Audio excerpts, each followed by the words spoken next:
And then so how do we as white people deal with this?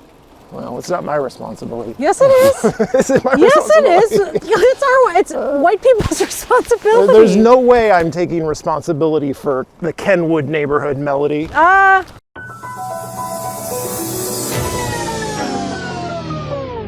rolling. We're rolling.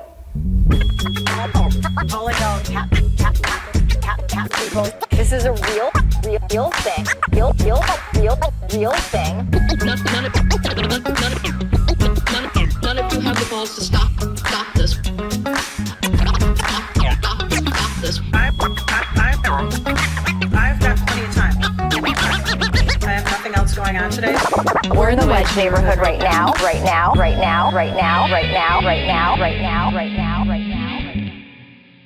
We're just going to go. You're going to say nothing about where we are. Wait, this isn't my podcast. There's no script. We don't know what we're going to say yet. Do you have video too? What's this? There's a video component. Oh my gosh. You This didn't is know all that? fancy. I guess I should kind take of this remember. off. There we go. There it is. Am I in the frame now too? I can't see Yeah, myself. it's 360, so you're always going to be in the frame. Yeah. Okay, here we are hanging out in the pencil. It's the Wedge Live Bike Ride podcast here at Lake of the Isles, right in front of the Lake of the Isles pencil. And I'm here with Melody Hoffmann. Melody, the tragedy has happened in your life recently. Yes. And is this your first public appearance since? I guess, well, I did an interview with MinnPost. Oh, you did? MinnPost, with my accent there. But yeah, it is my first public appearance. You can claim that. Okay. SouthwestVoices.news recently downsized, and you were downsized. Yep, me and Brianna, And so the two full-time people. it was a sad moment for a lot of people because I consider you a local treasure. Oh, thanks, John. We take good things for granted. We thought Melody would be around forever. Is it like going to your own funeral? Is it one of those situations? Wow, now it feels that way. I guess I haven't really processed it a lot yet. I have in some ways because people have reached out and said that they're going to miss it. But it hasn't been that long yet where it hasn't hit me yet, I guess. I haven't really processed it because I've been just resting right now. Do you want to bike it out? Yeah, let's bike it out. Bike out your sadness. But can I and say I do frustration? want to plug something. I did interview the John Higgins, him and his wife Amy, they are the makers, they're the owners of this pencil. And I interviewed him and it's a really great interview. And it's on southwest.voices.news.com.net. We can talk about it on our bikes. Let's get moving. Okay. I just wanted to say that before I forgot. I have ADHD. We'll have plenty of time to talk about. We're going to ping pong. We have time, from but do issue we to issue. remember? That's a different story. So what comes next for Melody? Well, I'm looking at a bunch of different journalism opportunities. People have been really nice about throwing me some small opportunities as well where I can flex my writing skills. I've been just enjoying hanging out at home and reading and sleeping in a little bit past 6 and just doing stuff around the house that you don't do when you're busy working all the time. Right. Getting in between your cats fighting. God. Jesus. But I do want to stay in journalism. I love it.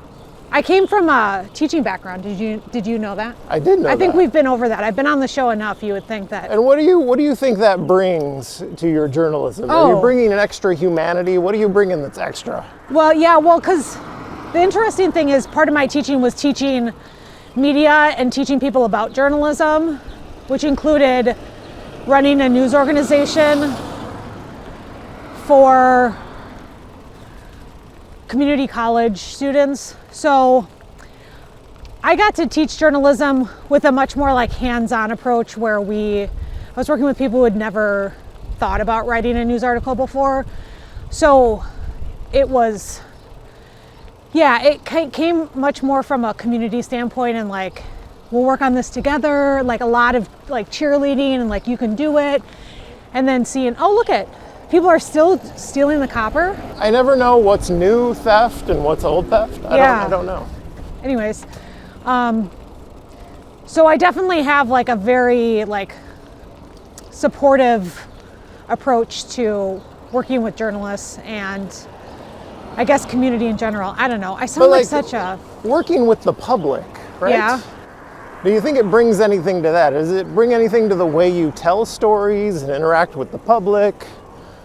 As opposed to someone who's just been doing this since they got out of college. Yeah, well, I definitely have that like teacher, like a little bit more, I think I have a little bit more softness and gentleness too. You're not jaded, right? Probably no, not as much as other people. There's an inhumanity in some journalists. Yeah. Like, not that they're mean, but they contact you and it's like, we need a comment by 2. Oh, yeah. And like, they just need their story because journalism, there's not a lot of pay and you got a lot of work to do. And I don't know, that's what I've noticed. It's like the sick move. On to the next story. Yeah, and I guess I was lucky in that in my job we were digital. We didn't have these really tight deadlines. Right. So I wasn't pressured like that, but even when I just didn't talk to people like that. I just didn't feel it was worth it. Right. And we also were a community news organization. So still exists, Melody. We are a community news organization. I was. They were. They have been. The verbiage. The rain is picking up. I'm not 100% waterproof, but we're going to push through it. This didn't show up on Radar Scope. That's my chosen app for any weather nerds out there. So you're multi-talented. You can do video. Part of this is a job interview, I think, proving that you can do audio, video. I can do it all. Are you excited for the next chapter? Of this bike ride? Of your journalism career.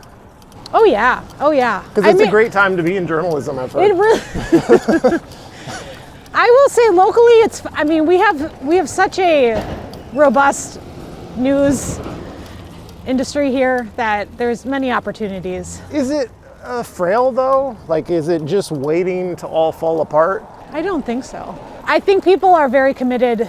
Minnesota is very committed to, even though there's probably a lot of things that would illustrate the opposite of what I'm saying. Like, people care about news here in the Twin Cities. So I feel like I'm hopeful. Southwestvoices.news predecessor, the Journal, was Southwest Journal, and I felt like they were really hitting their stride before the ad market, I guess, took them down. It was pandemic and so you never know. This is fragile stuff, and making money in journalism, as we all know, is very difficult. So I never know how it feels robust to me, like the quantity, but you don't know how fragile that is. And I think I read Charlie Ryback's explanation of what happened, and he makes it sound like it was fragile. The money wasn't there. It wasn't. Our members were our readers, which are our members, were very supportive. We struggled to get grants and we struggled to get advertising. So, and it's so interesting because Southwest Connector, the newspaper that shows up, they have lots of ads in their newspaper. And I don't know, I've been talking to people about it. It's like, I don't know if it's local businesses, like, there's something about having your ad in like a newspaper. They're old fashioned. Another thing that happens with these print newspapers, they're lying about their circulation. Because I see stacks and stacks of these papers all over, discarded basically. Nobody's gonna read them. I feel the same way about Hill and Lake Press. They have to be lying about their readership. Well, it's like the circulation is how many you print, right? I used to run a print news, like at my community college, right? So if I print 10,000, I can say my circulation is 10,000 because there's 10,000. But that is deceptive if no one reads the 10,000. Right, and that's what I said in that MinPost article where I was like, we know exactly how many people open up we have much better, Right. But I think the smallness, I don't know. I'm not an average, that's the other thing. You know what I've never heard anyone say is, did you see that thing in the Southwest Connector? Not that we're trashing Southwest Connector. It's never on my radar. Yeah. Do they even have a website? I've never been to it. What else did I propose talking about today? Do you remember? There's that Fulton project about the sidewalk bump outs. Sidewalk bump outs? That the Fulton neighborhood has a redevelopment plan. There's a redevelopment plan going on in the Fulton neighborhood, and they're going to be redoing the streets. And if you look in the street plan, there are all these bump outs in it.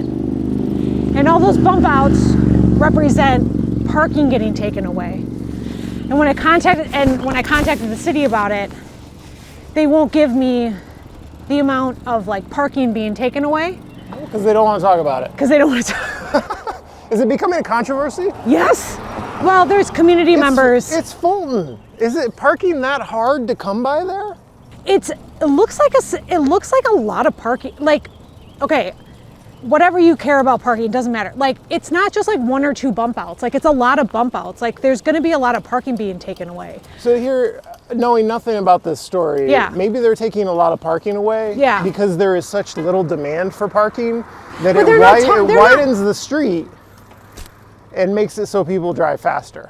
But they're not, this is the problem. This is just like I'm a free agent right now, Yeah. open free analysis. Like, they're not talking about it and they're like hiding it. So a community member who reached out to me was like, they're taking away parking and they're not talking about it and they're hiding it. And like when the city, when I reached out to the city for comment, they gave me like their answer that did not, because I asked how many parking spots are being taken away, or I framed it in a less biased way.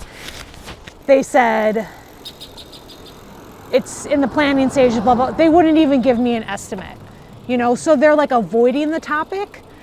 Right. And hiding it. Because they get reamed every time they talk about it. Yeah, but then like what you said, just come out and say something like, we've done a parking analysis or whatever.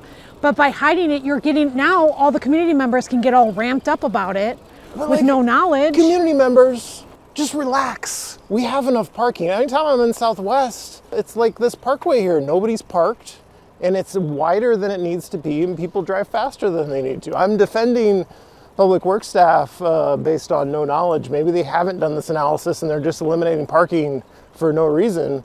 And that's like what it seems to me it might be. It's like what they did to 26th Street in the Wedge. The reason there's that humongous buffer on 26th and 28th isn't because the bike lane needed that buffer. It's because people were driving way too fast and we didn't need all that street space devoted to cars. It was unsafe. But you're right, they should make the case. We need to be more straightforward about why we do things because there are good arguments for fixing our streets. I've been thinking for years we need to have cameras set up public engagement on these streets that are slated for reconstruction so that we can show the wild behavior, the wild driver behavior.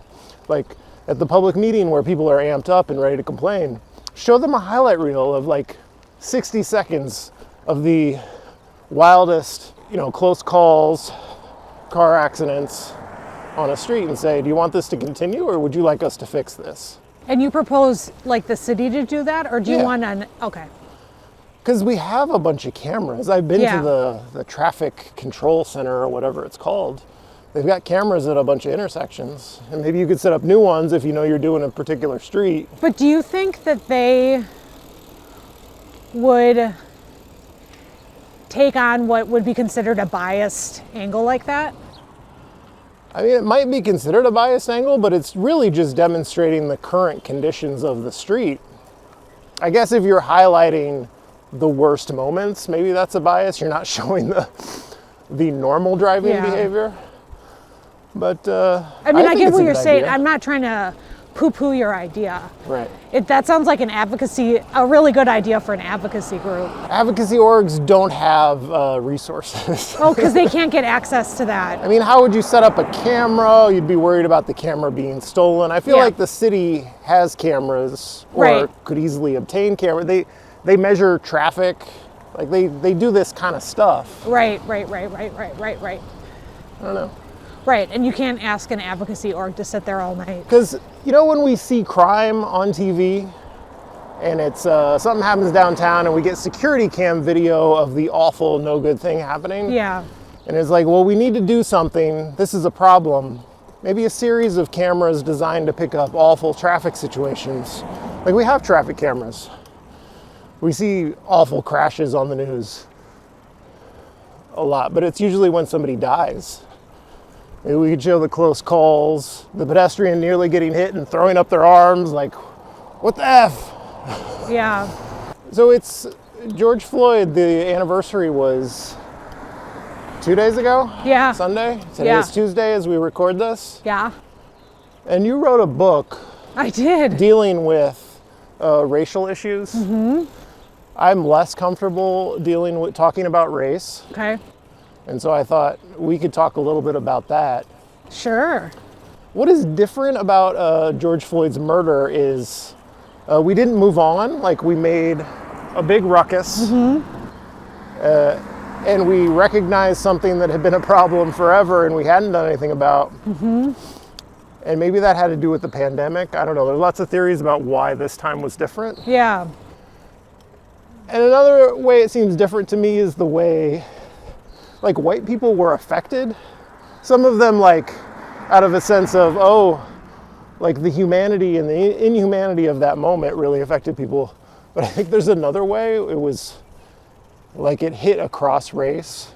The sense that, like, your government had abandoned you. Mm-hmm. Right? Like your government had disdain for you, a government institution like MPD. Yeah. Like that's not a feeling white people are accustomed to. So I see a lot of resentment in Southwest. Oh yeah? And about what? It's premised on a false analysis of what's happened over the last 5 years. Yeah. MPD fell apart based on what they did, and a lot of officers no longer wanting to be a part of it, not wanting to face the consequences for that, not wanting to be treated like they were a member of an evil institution. Yeah. And I feel like there's an analysis of what happened that is false, that is, well, somebody said defund, because the defunding didn't happen. Yeah. They're getting paid, their budget is $50 million above what it was when O'Hara took over in 2022. Yeah. Like, this organization didn't implode for lack of resources. It was, I say this all the time, they imploded under the weight of their own, like, corruption and brutality. And I've been frustrated at that, like, false, like, we don't have a common understanding of what's happened over the last 5 years. It seems like there's two, I was just reading a book about kind of this, but this divide amongst white people, that some people think, there's like this anger and like lingering anger and resentment. And it's misplaced. When I think it's clear to me how I define what happened the last 5 years, and frustrating that, like, we're gonna blame the DSA or whoever the new villain is that we're blaming for what happened. And then so how do we as white people deal with this? Well, it's not my responsibility. Yes, it is. This is my responsibility. Yes, it's white people's responsibility. There's no way I'm taking responsibility for the Kenwood neighborhood, Melody. So I've been reading this book called Don't Label Us. It's been this very difficult book for me to read because it's basically saying, wow, I did not see this on radar scope. It's coming down. This rain. It's coming down. Maybe we can hide under a bridge. But it makes this argument that people on the left should be taking more time to talk with the white people that have this resentment. Hang on, I'm turboing to you. Turbo. But yeah, that, like, some people argue, and this person is a Muslim woman, argues that we should be talking with these white people who are angry and working it out. We have to work it out with them?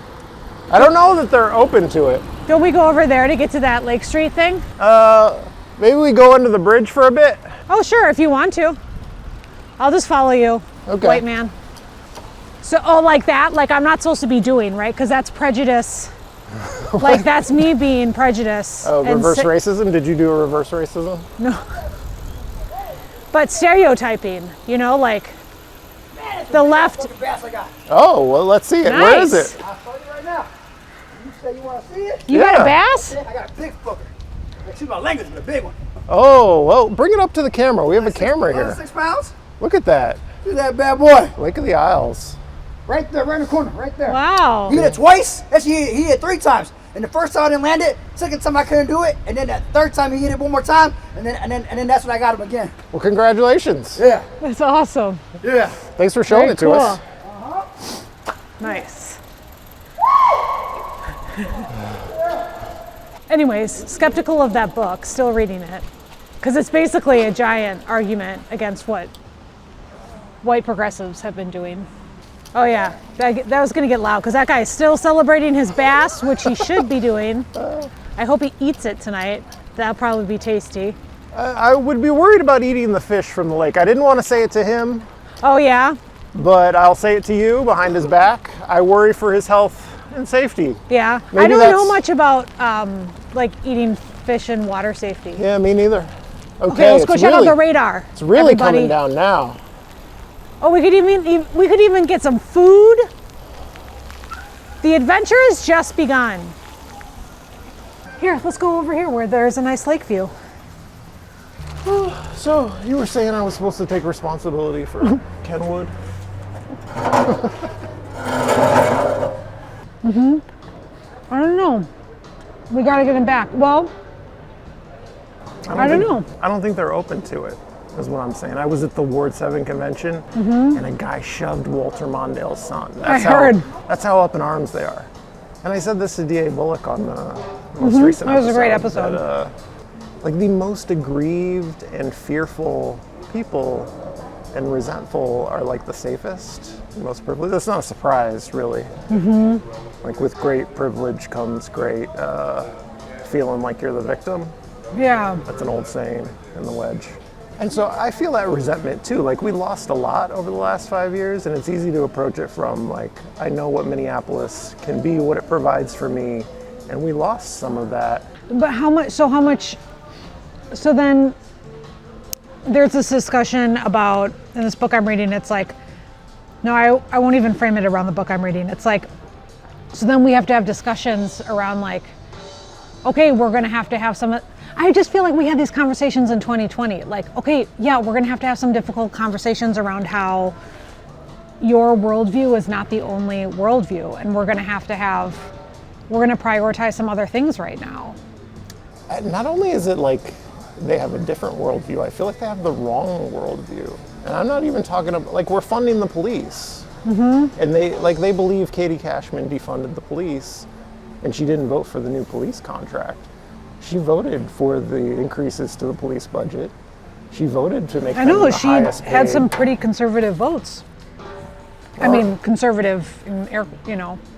Like she voted the way they wanted her to vote, funded the police. Like we're not even arguing about police funding. They want to make it about police funding. They're funded. And so it's a question of whether you want like a mindless, I use this phrase all the time, a mindless police booster, just pandering to your need to flatter the police, not hold them accountable. Because that's how generations of city leaders took the approach of looking the other way, flattering the police, let them do what they need to do, set them loose, don't hold them accountable. And that's how we got it. Like, that's how we got here. I wish we could define the problem that way. Because I feel like that's accurate to how we're where we are now. And it's not a question of police funding. Like, they are funded. So is it really how to counter the misinformation then? I suppose, but I don't have hope about that. We're all living in our bubbles, right? That's a big question of the Trump years, is how do you get people to stop believing wrong things? And maybe I've given up hope that we can. Well, how did everybody get educated in the 2021 election with the defunding police? Was that, the 2021?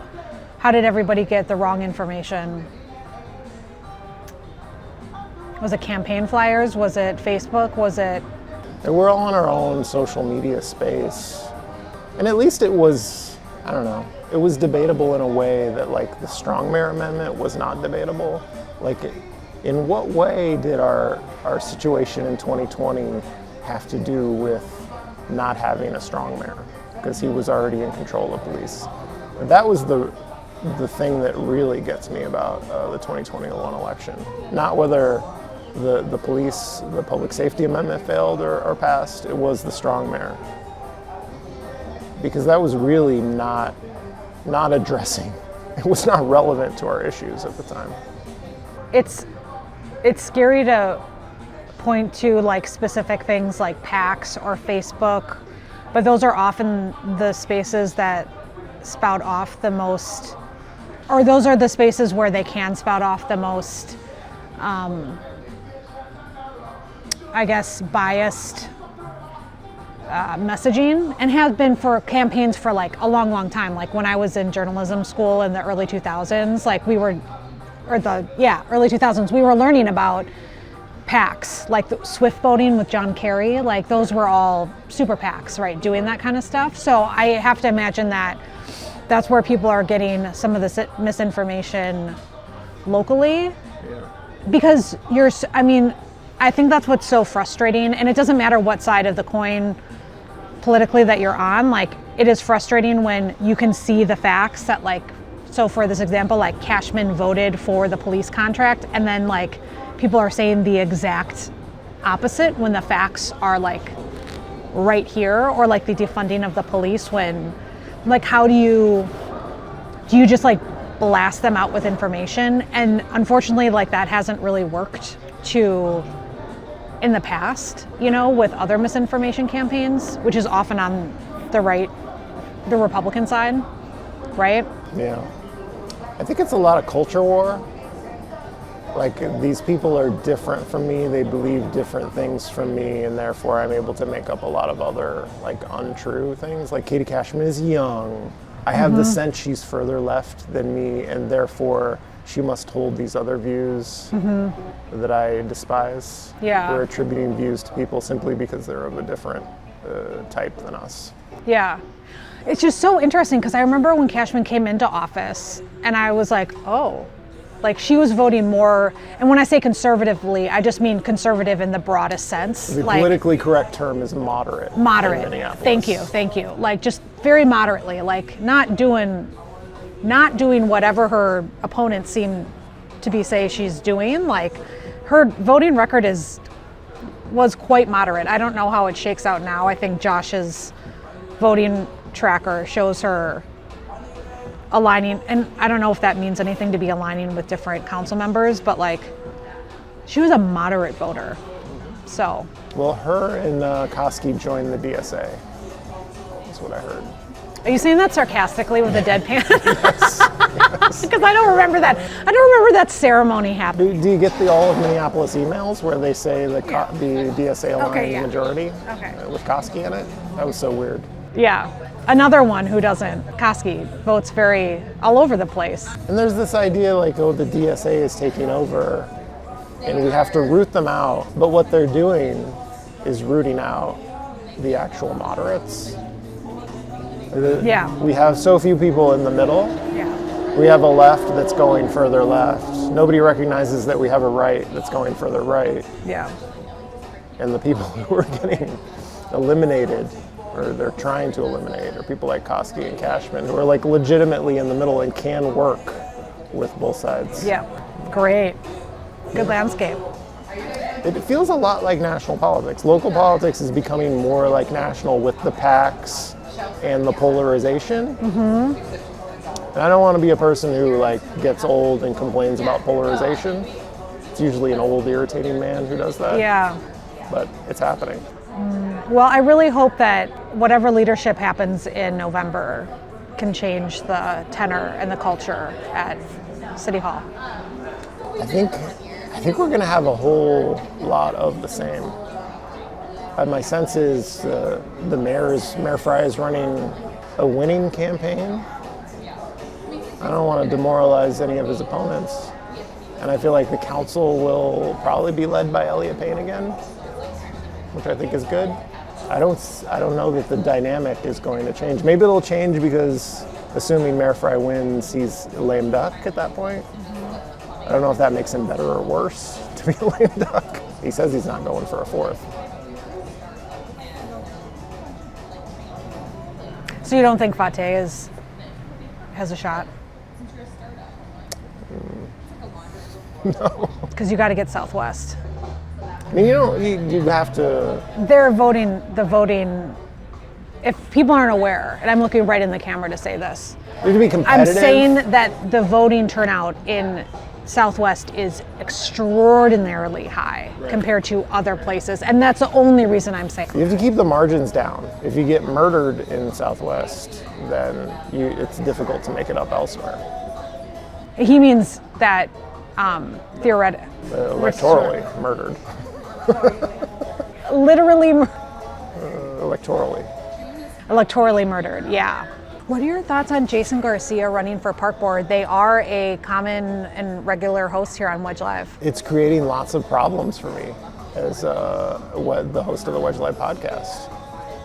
Do you need another co-host that is a free agent? I do, yeah. Are you willing to be a part of the team? I can be right now as I'm a free agent for a while. This is also the first episode since I got my subpoena. I got subpoenaed. Oh, I know. Complaint. I'll have to call my lawyer if we talk too much about it. Okay, we can't talk about it. But that was interesting. As a journalist, I'm extremely interested and have sent my support to your lawyer. I don't know what would possess someone to do such a thing. You've gotten in trouble with multiple people. Really, multiple people? It feels like the same person. Yeah, to me. well, it is two distinct people. Possibly one of them is a puppet master of the other person. Well, I'm happy to talk to you more about that, but I'm waiting for you to share the details in which you can share. I'm not sure what I can share. I think I promised my lawyer, Dan, that I wouldn't. I posted a lot. I'll say I could talk about my posting. And I think I agreed with lawyer Dan that I would put out the statement. I don't know that I cleared all of my other posts. But lawyer Dan was liking my posts. So Okay. I take that as permission. That's how I get my legal advice. Did my lawyer like the post? then I'm following lawyer's orders.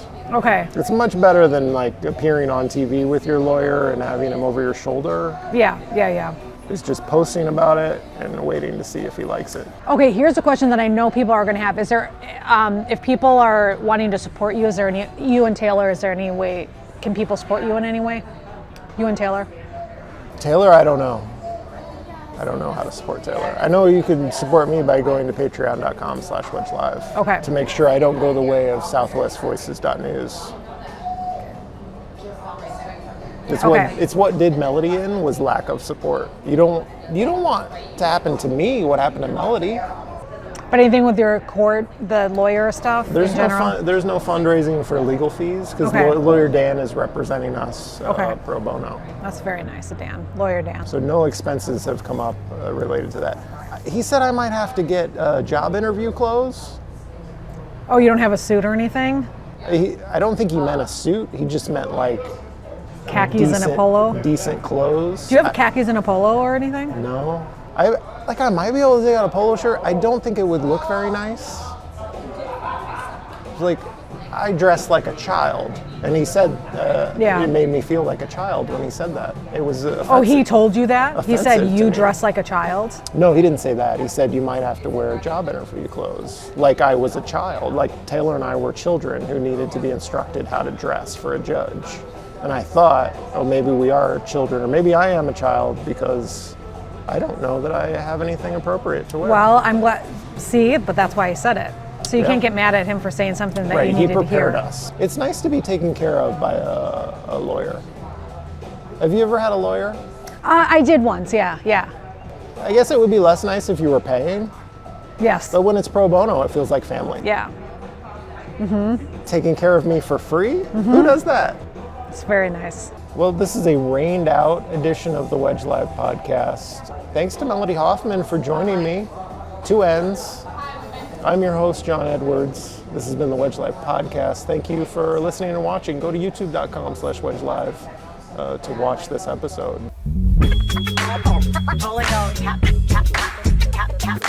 This is a real thing. Real thing. None of you have the balls to stop this. Stop this.